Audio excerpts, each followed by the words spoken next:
गरीब साध साध सब नेक हैं, आप अपनी ठोरे, जो सतलोक ले जाएंगे वो साधु कोई और।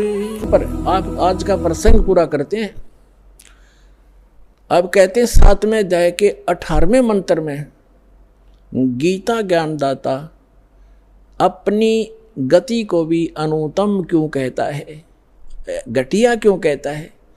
इसका यह है कि जन्म मृत्यु ये खुद कहता है चौथे गीता ज्ञानदाता चौथे अध्याय के 5 और 9 श्लोक में, दूसरे अध्याय के 12वें श्लोक में, 10वें अध्याय के दूसरे श्लोक में कि अर्जुन तेरे और मेरे बहुत जन्म हो चुके हैं, आगे भी होते रहेंगे और पहले भी हो चुके हैं। तो इसलिए 18वें अध्याय के 62वें श्लोक में कहता है अर्जुन तू सर्वभाव से उस परमेश्वर की शरण में जा, उसकी कृपा से परम शांति को सनातन परम धाम को प्राप्त होगा।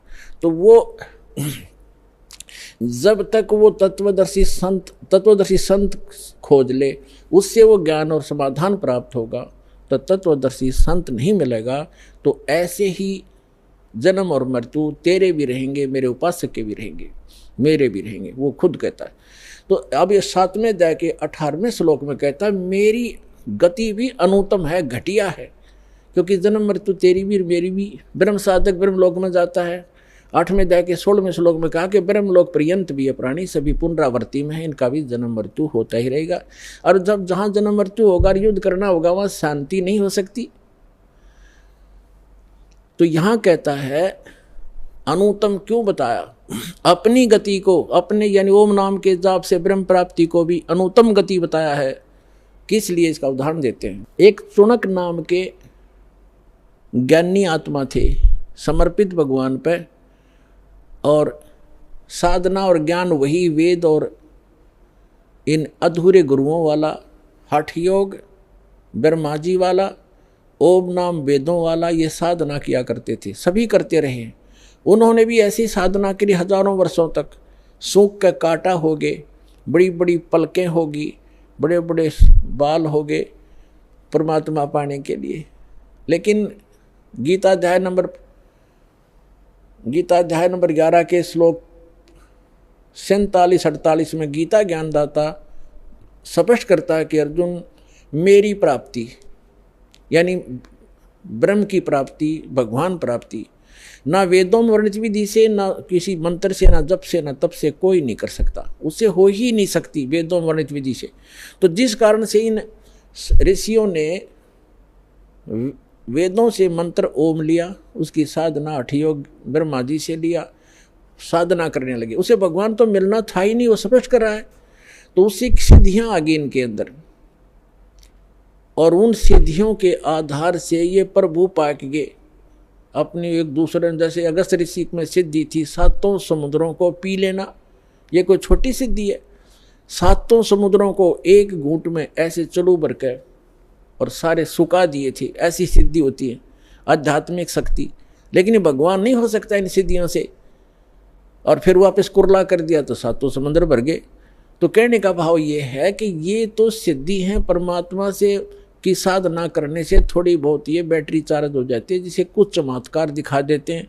इन्वर्टर में पंखा चल पड़ा, लाइट चल पड़ी, छोटा मोटा रोशनी होगी, मोटर नहीं चला सकता इन्वर्टर जो 10 हाउस पावर की। तो ये छोटे मोटे इन्वर्टर बन गए और बैटरी चार्ज हुई, फिर डिस्चार्ज कर दी, वो खत्म हो गए, पशु बन गए। तो कहने का भाव ये है ऐसे ही चौनक ऋषि थे, इन्होंने सिद्धियां प्राप्त कर ली और इतनी सिद्धि होगी कि आम सिद्ध पुरुष भी उसका अगर नतमस्तक होने लगा, बड़ा बोलबाला हो गया। एक मानदाता चक्रवर्ती राजा था। चक्रवर्ती राजा का अर्थ होता है जिसका पूरी पृथ्वी पर शासन हो, और उसके अंतर्गत छोटे छोटे नवाब राजा लोग होते हैं, वो उसको टैक्स देते हैं, उसके पराधीन होते हैं, उसके आदेश से चलते हैं, सब कार्य करते हैं। और 2-4 वर्ष के बाद वो क्या करता है राजा, ये देखने के लिए कि मेरे शासनकाल में किसी ने मेरी स्वाधीनता अस्वीकार तो नहीं कर दी है, मेरी पराधीनता कोई अस्वीकार तो नहीं कर दी, यानी मेरे अपने आप में स्वयंभू कोई राजा ना बन गया हो। उसके लिए घोड़ा छोड़ते हैं जो राजा का निजी घोड़ा होता है, और उसके आगे एक पंपलेट लटका दिया जाता है कि जिस भी राजा को मानधाता चक्रवर्ती राजा की पराधीनता स्वीकार ना हो, इस घोड़े को पकड़ के बांध ले और युद्ध के लिए तैयार हो जा। राजा के पास 72 करोड़ सेना है, ये समझो सिंपल भाषा में। 72 अक्षौणी का तो वैसे अलग से होता है, जैसे इतने घुड़सवार, इतने रथ वाले, इतने फलाने हाथी वाले, वो मिला करके सारा होता है, सिंपल भाव से समझते हैं। 72 करोड़ सेना है, 72 अक्षौणी। वो घोड़ा चल पड़ा, पीछे सैनिक थे, सैनिक घोड़ों पर, घोड़ा खाली, और वो चल रहा अपनी मर्जी से, कहीं से जा रहा, किधर ही जा रहा। तो जाते समय भी चौनक ऋषि ने देखा कि घोड़ा खाली जा रहा है, बाकी वे सवार बैठे, क्या कारण है। लेकिन वापस जब आए तो भी वहीं से आगे वो कुदरती सारी पृथ्वी पे घूम के 1, 2, 4 वर्ष के बाद तो ऋषि ने पूछा कि सैनिकों ये घोड़े पर सवार क्यों नहीं कोई। तो उसने बताया, सैनिकों ने बताया कि ये राजा मानधाता चक्रवर्ती राजा का घोड़ा है, इसमें कोई बैठ नहीं सकता। और इसके गले में क्या लिखा है, ऋषि ने पूछा। सैनिकों ने उत्तर दिया, इसके गले में ये लिखा है कि जो इस घोड़े को पकड़ेगा उसने राजा मानधाता जी के साथ युद्ध करना पड़ेगा, और राजा के पास 72 करोड़ सेना है। ऋषि ने पूछा, क्या किसी ने नहीं पकड़ा। तो सैनिकों ने कहा, कौन पकड़े, उसकी जाड़ फोड़ दें हम, है किसी की पिलाया किसी की मां ने दूध। ये सैनिक भी एक आधा अगर मुंह फटे। तो उसने ऋषि ने सोचा राजा को अभिमान हो गया, इसका अभिमान ठीक करते हैं। बता, ऋषि का राजा के अड़न का के तो क्या ऋषि है वो, ऋषि माने अच्छी आत्मा, वो तो गधा है बे, मतलब पंगा पा लिया। बोला मन में बांध लिया घड़ा, ये घोड़ा बांध लिया, रख बांध दो घोड़े को मेरे वृक्ष के जिसके नीचे तपस्या करे था। सैनिकों ने बांध दिया। सैनिकों ने कहा उस ऋषि से कि ये घोड़ा आप बांधोगे, मानधाता चक्रवर्ती का युद्ध करोगे। कहा मैं युद्ध करूंगा उसके साथ। सैनिकों ने कहा, कंगले तेरे दाने खाने को नहीं, तेरी क्यों सामत आई है, चुप करके अपनी भक्ति कर और माला फेर, क्यों मरे तू बेआई मौत क्यों मर रहा है। उसने चौनक ऋषि ने कहा कि तुम राजा के से जाके कह दो कि चौनक ऋषि ने तेरा युद्ध स्वीकार कर लिया। अब सैनिकों ने आकर के राजा को नमक मिर्च लगाई और कहा कि आज एक व्यक्ति ने हिम्मत की है आपका युद्ध उठने की, और कल को दूसरा बकवाद करेगा। Rajan nip the evil in the bud, बुराई को स्टार्ट में ही खत्म कर देना चाहिए। राजा ने फिर कह दिया जाओ।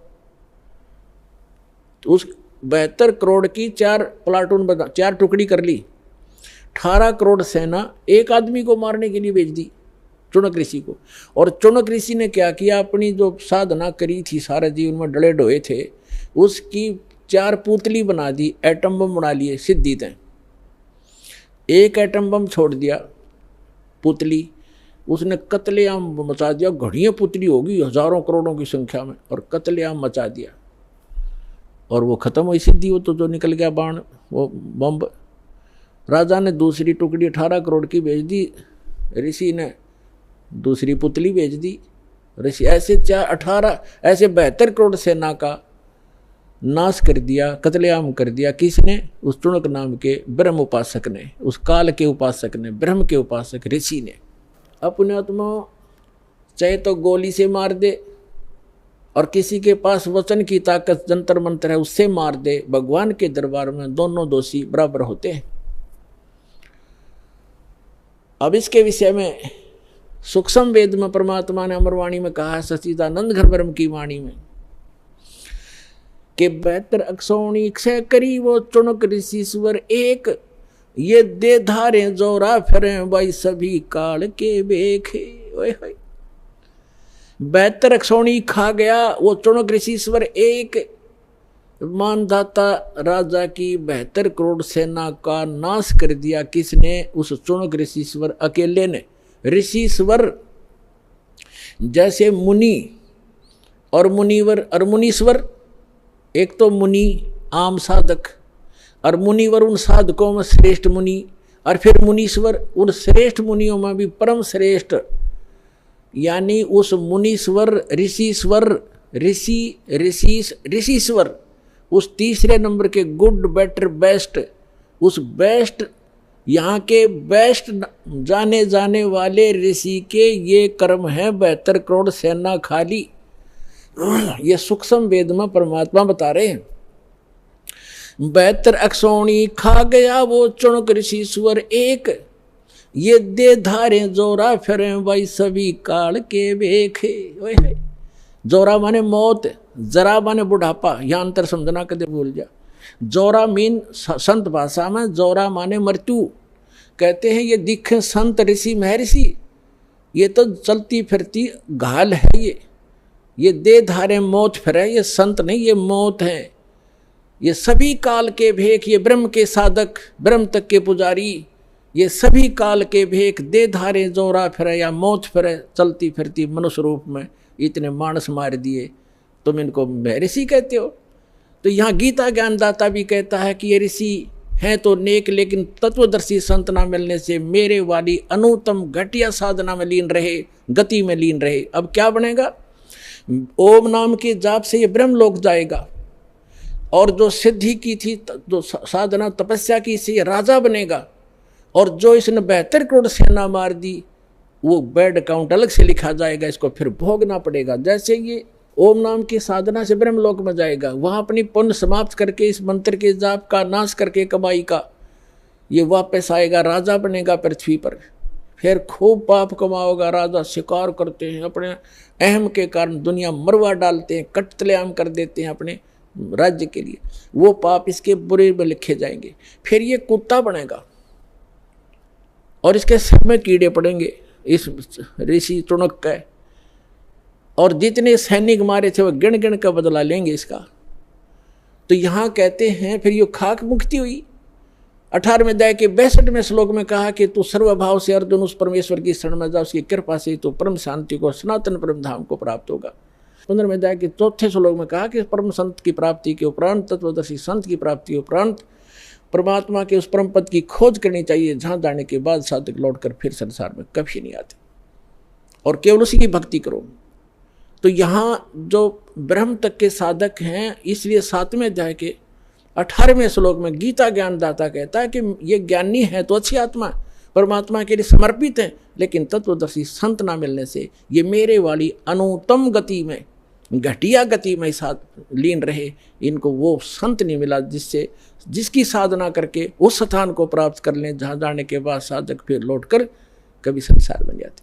तो वो संत ये दास है पुण्यात्माओं, आज समझ में आ जाओ, थारा से फिर आइयो। जितना लेट आओगे उतना पछताओगे, जल्दी आओ, अपना कल्याण कराओ। बोलो सतगुरुदेव।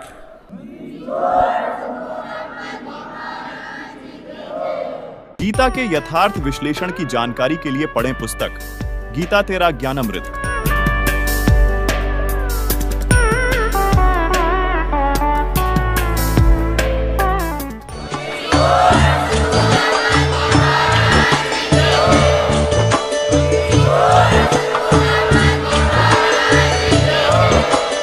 आप सुन रहे थे जगत गुरु तत्वदर्शी संत रामपाल जी महाराज जी के मंगल प्रवचन। अधिक जानकारी के लिए विजिट कीजिए हमारी वेबसाइट www.jagatgururampalji.org। संत रामपाल जी महाराज जी के शुभ आशीर्वाद से पूरे विश्व भर में 500 से भी ज्यादा नाम दीक्षा केंद्र हैं, जिन पर संत रामपाल जी महाराज जी द्वारा ऑनलाइन निशुल्क नाम दीक्षा दी जा रही है। अपने नजदीकी नाम दीक्षा केंद्र का पता करने के लिए संपर्क करें 8222880541।